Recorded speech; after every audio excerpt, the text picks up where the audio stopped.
Hi, I'm Prathyush, and today I want to talk to you about the Chiranjeevi starrer Godfather, an adaptation of the 2019 film Lucifer, the highest grossing Malayalam film starring Mohanlal. There's something unwieldy about Lucifer. At almost 3 hours, that political thriller moved sluggishly in many directions, with some characters still making an entry as late as the second half of the film. Mohanlal himself was only introduced half-hour into that sputtering, chaotic, word-heavy proceedings. His first knockout mass scene, tailor-made for his frenzied fandom, comes after an hour. Despite this leisurely flab, Lucifer provided a template for an aging superstar. One that did not involve him romancing women half their age, or requiring them to dance and fight as though their limbs ceased wrinkling. It completely desexualizes the protagonist. It refuses to even consider Mohanlal's character ever having had a love affair or trails of lust left behind in the past. Which is why it makes perfect sense for Chiranjeevi, megastar Chiranjeevi, to take the Malayalam mantle further north towards Telugu Nadu. The broad strokes of the story are the same. A formidable politician, PKR, passed away, his daughter Nayanthara, his son, played by Satyadev Kancharana, his home minister, played by Murali Sharma, and his right-hand man, played by Chiranjeevi, are introduced in one fell swoop of exposition. In the Malayalam film, an investigative journalist with books of Edward Snowden and Julian Assange on his bookshelf does a Facebook Live explaining the context to us and to his Facebook audience. Here, the journalist with a statue of Buddha is going live on YouTube, and just as the budget of Godfather is perhaps 3 to 4 times that of Lucifer, the views on his YouTube live and the dark wealth he's trying to unearth too have more zeros, more eyeballs. Everything here is bigger, including the crowds, including the sweep, and cinematographer Nirav Shah's king-sized framing of this king-sized world. But the sobering impulse of Lucifer is still here, that to be a politician is different from being a political leader. It's a cynical distinction because according to this, no hero could be a politician. Because the very notion of being a politician is to be beholden to someone, to something. And a hero is beholden to none but their muscle and mind. Chiranjeevi, after a failed decade in politics, coming back to cinema and recasting his failure as a politician as a vindication of his heroism is a turn no one would have expected. That he was never meant to be a politician because he's a kingmaker, a leader, which, according to this film, is an entirely different kind of stretch. As he says in a moment that builds on his biography with filmography, politics may be far away from him, but he isn't far away from politics. That he would always choose Praja over party. Chiranjeevi's filmography from his debut 44 years ago in 1978 traverses Telugu cinema's journey into the 21st century. As S.V. Srinivas writes in his book Megastar Chiranjeevi and Telugu Cinema after N.T. Rama Rao, the study of the Chiranjeevi phenomenon in its screen manifestation is a study of the mass film. In the early 1990s, when Chiranjeevi was heating up in popularity, he was the highest paid actor, more than Amitabh Bachchan or Rajinikanth, whipping 1.25 crores for a film. In this context, Srinivas calls Telugu cinema foundationally populist, because it existed for and was made according to the demands of the spectator.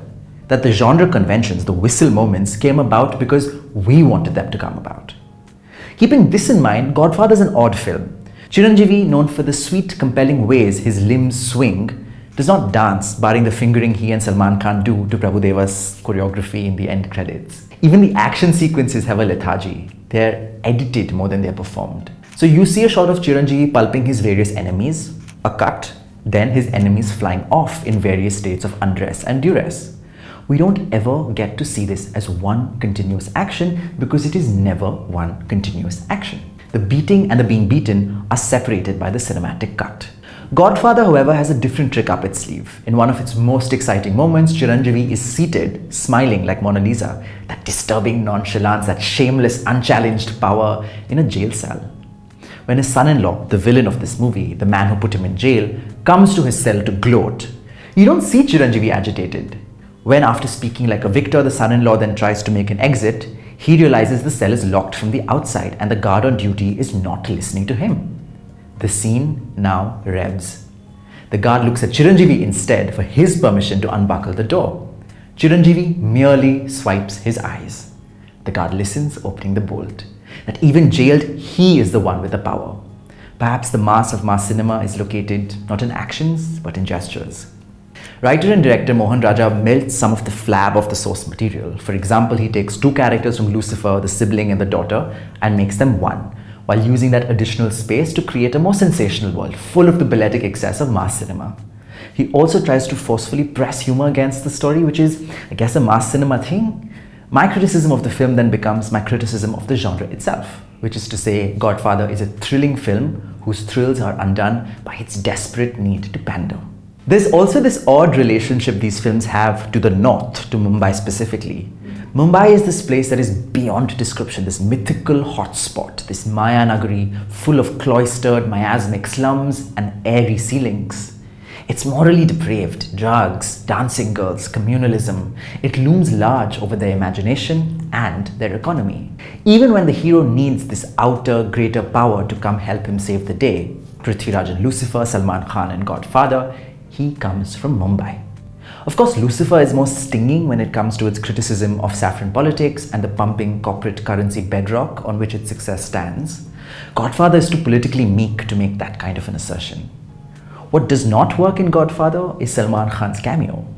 One of the most visually striking stretches of Lucifer was Prithviraj bursting trucks of drugs into ash and cinder against the carbon black night sky. Here instead we get Salman Khan's fan service, including him riding a bike against a green screen of a night road lit by the headlamp of his bike. The problem with this kind of stardom that Salman Khan has gone and acquired is that you can never see the character, so apparent and insistent is the Salman Khanness of Salman Khan. It's the kind of cameo where you remember the kind things he said about Chiranjeevi about doing this cameo for free and smile at that camaraderie that brought them together, instead of actually smiling at seeing them together on screen. Because so much of these scenes are not about the scenes per se, but what led to it. Towards the end, they hold a machine gun like a baby, swaddling it. The machine gun vomits bullets. Some people die. The slow accretion, the loud avalanche of mass scenes comes to an end. The two dance, roll, end credits. Hi, I'm Prathyush. You might have read some of my reviews, feature pieces and interviews on the Film Companion website. I'm the latest, I guess, Avenger in Film Companion's coterie of critics. To watch more of our reviews, do subscribe to Reviews and More.